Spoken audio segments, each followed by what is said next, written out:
मागच्या महिन्यात 28 तारखेला अजितदादांच्या विमानाचा अपघात झाला आणि त्यामध्ये दादा गेले. 29 तारखेला लगेचच दादांचा अंत्यविधी पार पडला.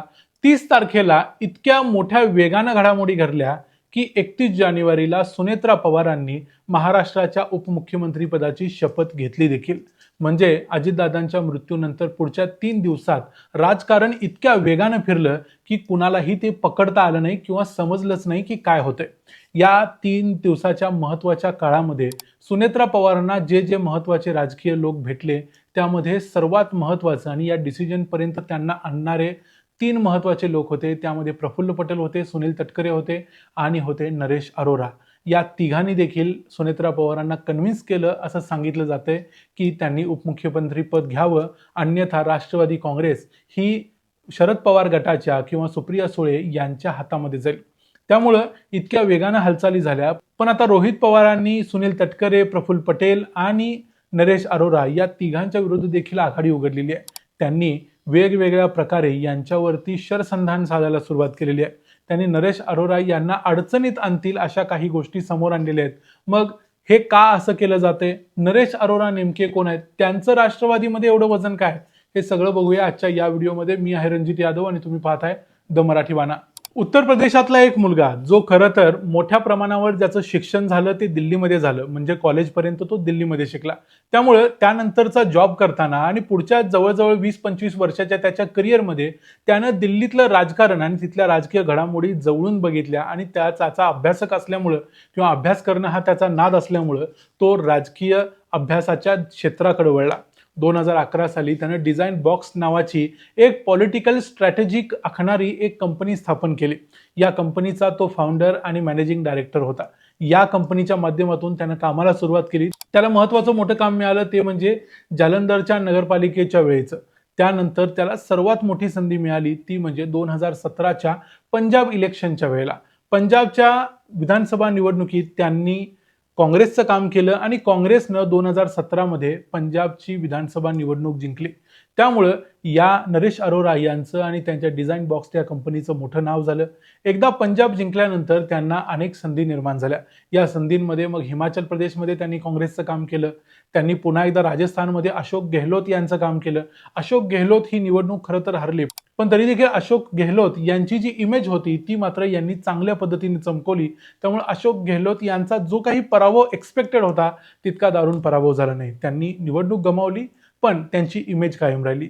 या गोष्टीनंतर त्यांना संधी मिळाली खरी ती कर्नाटक विधानसभेच्या निवडणुकीत 2023 साली. या निवडणुकीमध्ये डिझाईन बॉक्स या कंपनीनं किंवा नरेश अरोरा यांनी DK शिवकुमार आणि काँग्रेसच्या इतर नेत्यांसाठी इमेजिंगचं, ब्रँड बिल्डिंगचं सगळं काम चालू केलं आणि यामध्ये देखील त्यांना चांगलं यश मिळालं. काँग्रेसनं 2023ची विधानसभा निवडणूक जिंकली. तिथल्या जे काही सत्ताधारी भारतीय जनता पक्ष होता त्यांच्या विरुद्ध अतिशय आक्रमक असं पे CM कॅम्पेन त्यांनी लॉन्च केलं. एक प्रकारे मुख्यमंत्री जे होते त्यांना टार्गेट केलं गेलं, ते कमिशन घेऊन काम करतात असा त्यांच्यावर आरोप केला गेला. या सगळ्यामुळे ही निवडणूक काँग्रेसला सोपी गेली आणि काँग्रेसने ही निवडणूक सहजपणे जिंकली. आणि यानंतरच मग असं सांगितलं जातं की प्रफुल्ल पटेल एकदा या नरेश अरोरांना घेऊन आले अजितदादा पवारांच्याकडे साधारण 2024 मध्ये. 2024च्या मे मध्ये ज्या लोकसभेच्या निवडणुका झाल्या त्यामध्ये अजित पवारांची राष्ट्रवादीचा पराभव झालेला होता, म्हणजे त्यांना चांगलं यश अजिबात मिळालं नव्हतं. त्याविरुद्ध जर शरद पवारांची राष्ट्रवादी बघितली तर त्यांनी जवळजवळ 8 खासदार मिळवलेले होते. त्यामुळं त्यांना आता पॉलिटिकल स्ट्रॅटेजिस्टची गरज होती आणि याच वेळेला नरेश अरोरा आले.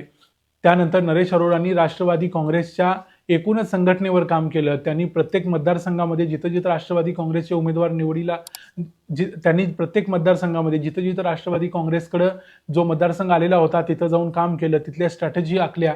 याशिवाय अजित पवारांचं जे पिंक इमेज बनवली गेली ती पिंक इमेजच्या मागे देखील नरेश अरोरांचंच डोकं होतं.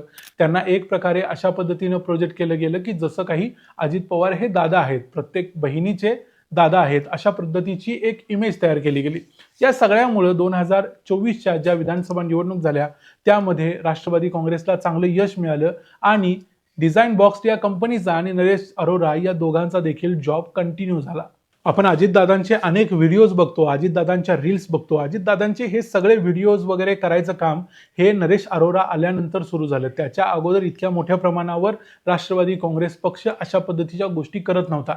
या सगळ्या गोष्टी खरं तर बीजेपी खूप अगोदरपासून करत होती, पण एनसीपी त्यामध्ये उशिरा आली. पण नरेश अरोरांनी महत्त्वाचं कॉन्ट्रीब्युशन दिलं. या सगळ्या कॉन्ट्रीब्युशनमुळे नरेश अरोरा हे अजित पवारांच्या जवळ आले, कुटुंबाच्या जवळ आले. असं सांगितलं जातं की पार्थ पवारांचे ते अतिशय जवळचे आहेत. त्यामुळे या सगळ्या घडामोडींच्यामुळे नरेश अरोरा यांचं राष्ट्रवादी काँग्रेसमध्ये एक वजन निर्माण झालं. कधी कधी असंही सांगितलं जातं की राष्ट्रवादीचे काँग्रेसचे सगळे आमदार समोर बसलेले असतात आणि नरेश अरोरा त्यांना मार्गदर्शन करत असतात. अशाही गोष्टी व्हायच्या.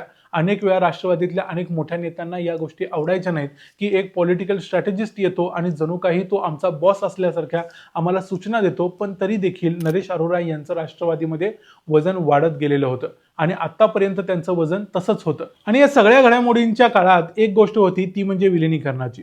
मागच्या काही महिन्यांच्या पासून विलिनीकरणाची चर्चा चालू होती असं सांगितलं जाते. या सगळ्यामध्ये कुठेतरी नरेश अरोरा यांची भूमिका अशी होती की राष्ट्रवादीचं विलिनीकरण होऊ नये. आणि या त्यांच्या भूमिकेमुळेच कदाचित असं म्हटलं गेलं की नरेश अरोरा जोपर्यंत त्यांच्या जॉबमध्ये आहेत किंवा जोपर्यंत पॉलिटिकल ॲडवायझरी करतायत एनसीपीची, तोपर्यंत हे विलिनीकरण होणं जवळजवळ अशक्य आहे. आणि याच मुद्द्यामुळे राष्ट्रवादी काँग्रेसच्या शरद पवार गटाचे, शरद पवार असतील, रोहित पवार असतील, हे सगळे नेते नरेश अरोरांच्यावर नेहमी नाराज असायचे किंवा आता देखील आहेत. यामध्ये शरद पवारांनी अगोदरच म्हणजे 2 आठवड्यापूर्वीच असं म्हटलं होतं की हे नरेश अरोरा नावाचे गृहस्थ कोण आहेत मला माहिती नाहीत. आता अर्थात शरद पवारांना भारतात, महाराष्ट्रात घडणारी प्रत्येक गोष्ट माहिती असते, पण त्यांना नरेश अरोरा माहिती नाहीत असं ते म्हणाले होते.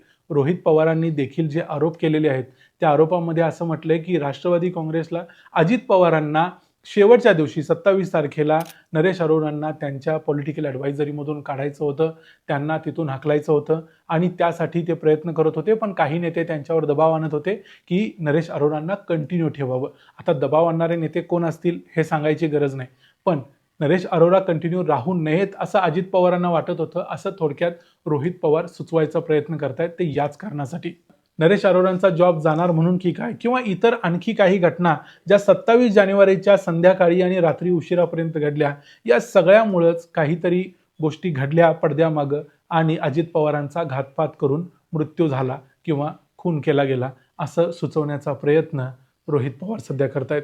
त्यामुळे नरेश अरोरा हे पुन्हा एकदा महाराष्ट्रातल्या या सगळ्या चर्चेच्या केंद्रस्थानी येऊन थांबलेले आहेत. कारण रोहित पवारांनी यावेळेला फक्त नेत्यांना किंवा विरोधकांना टार्गेट केलेलं नाही, तर विरोधकांच्या पॉलिटिकल ॲडवायझरला देखील टार्गेट केलंय. या संपूर्ण मुद्द्यावर नरेश अरोरा यांच्या या संपूर्ण सहभागाबद्दल एक महाराष्ट्राबाहेरून आलेला, एक उत्तर प्रदेशातला एक नॉर्थ इंडियन माणूस जो महाराष्ट्राच्या राजकारणात आपलं एवढं वजन राखून आहे, याच्याबद्दल तुमचं काय मत आहे ते आम्हाला कमेंट्समध्ये जरूर सांगा. व्हिडिओ आवडला असेल तर व्हिडिओला लाईक करा, चॅनलला सबस्क्राईब करा. पुन्हा भेटू पुढच्या व्हिडिओमध्ये. तोपर्यंत पाहत रहा द मराठी बाणा. जय हिंद, जय महाराष्ट्र.